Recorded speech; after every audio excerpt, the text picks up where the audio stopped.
The Prophet ﷺ said that every night as you go to your bed, an angel and a devil come to you and they start to prompt you. Now this is in accordance with another hadith which is more general, that the Prophet ﷺ said that throughout the day, the shaitan whispers to you and prompts you towards evil and promises you poverty and tragedy, and the angel prompts you towards good and to the promise of Allah subhanahu wa ta'ala. And so you're constantly between those two influences, right?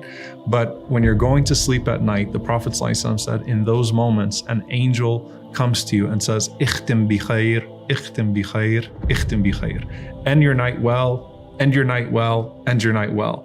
And then a devil comes and says, end your night in evil, end your night in evil, end your night in evil. End it with a bad word, end it with a bad sight, end it with a bad exchange, end it with something evil, because our actions are judged by their endings. Okay, right? So this is your last moment of the night and you're going into death, right? Because at night when you sleep, it's al-maut as-sughra. It is your minor death. You don't know if you're waking up the next morning.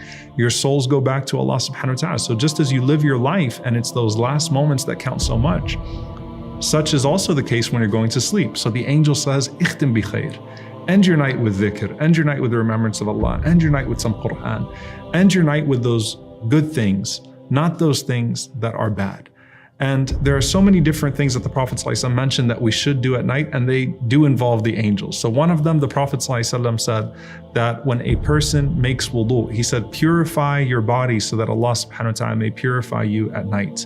For when a person goes to sleep in a state of wudu, Allah subhanahu wa ta'ala sends an angel that spends the entire night at your head.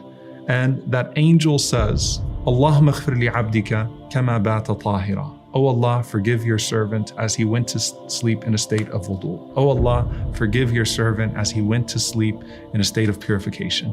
And he keeps on making dua for your forgiveness throughout the entire night, just because you took those moments to make wudu, you took those moments to wash yourself and purify your body before you went to sleep. The Prophet ﷺ also mentioned Ayatul Kursi.